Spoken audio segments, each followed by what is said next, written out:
Okay, so let's get right into it. Right now, all across Pakistan, I mean everywhere, from Karachi to the smallest villages, there's this huge buzz. And it's all about one thing, getting your hands on cheap Iranian currency. You can feel the excitement, right?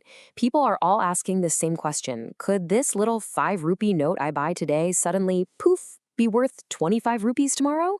I mean, it's a wild thought, and it's creating this massive frenzy all over the country. And all this excitement, it's turned into a full-blown modern-day gold rush. Seriously, we're hearing stories about people in big cities like Karachi, Islamabad. They're just buying up Iranian Toman like crazy, trying to get in early on what they hope is the next big thing. And look, this isn't just talk. The price in the open market has already doubled, and that was just recently. When you see a jump like that, it creates this intense FOMO, the fear of missing out, and that just pulls even more people into the game. Okay, but before we get caught up in the hype, we really need to understand the why. Why is this currency so incredibly cheap to begin with? This didn't happen overnight. Nope. This is the story of a 40-year collapse. So, for the last 40 years, Iran has been under some serious international sanctions, mostly because of its nuclear program. Just try to imagine your country being totally cut off from the world's financial system. You can't really trade, you can't move money easily. That's exactly what happened to Iran.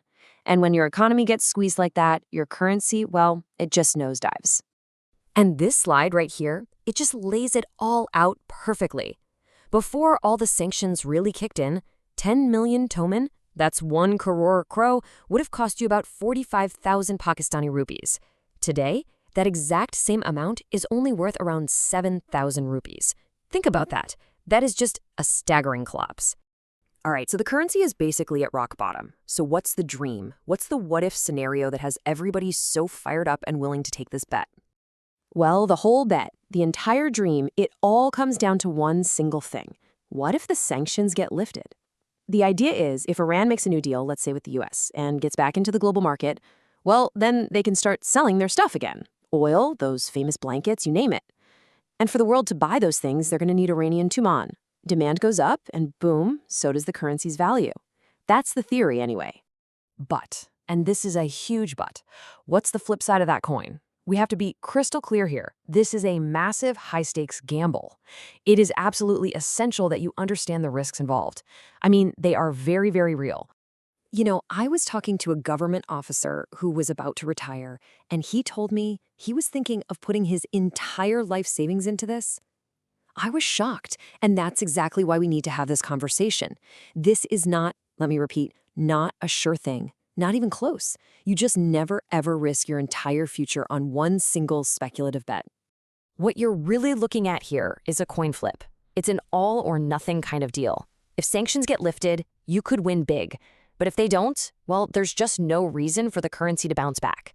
Your 7,000 rupee investment could just evaporate. It could drop to 700 rupees, or honestly, even zero. And get this, here's a risk you face the second you buy in. It's called the spread. Let's say you buy 10 million Toman for 9,000 rupees. Okay, you own it.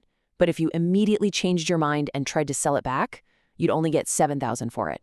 That means you've lost 2,000 rupees instantly, before any political news, before anything happens at all. That's just the cost of playing the game. Okay, so let's say you've heard all the risks, you understand the gamble, and you still want to buy in. How do you actually do it?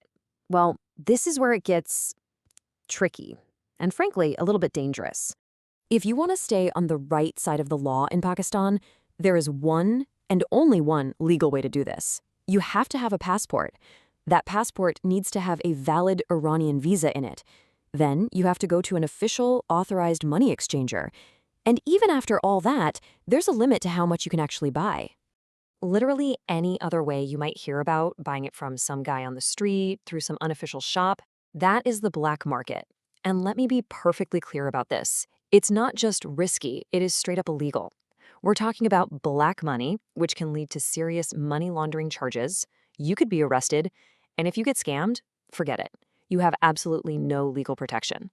So, with all these risks and all these legal headaches surrounding the currency itself, you might be wondering, Is there another way to think about this? Another way to bet on Iran's potential comeback? Well, yes. Let's look at this from a totally different angle. Instead of focusing on these little paper notes, think about this for a second. Iran has some of the cheapest electricity on planet Earth. Seriously, the cost of energy there is just rock bottom. And this slide just hammers home how big of a deal that is. Now, the biggest cost when you're mining something like Bitcoin is electricity. So, because of that cheap power, mining one Bitcoin in Iran costs about $800. Now, compare that to Pakistan, where it costs close to $70,000. I mean, the difference is just insane. So here's the big takeaway. Maybe the real strategic move isn't to hoard a bunch of paper currency that could end up being worthless.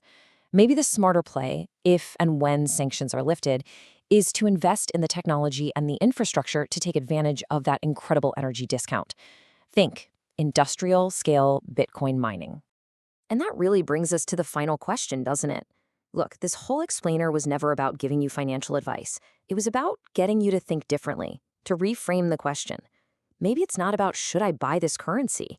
Maybe the real question is, what's the smartest way to invest in a country's entire economic future?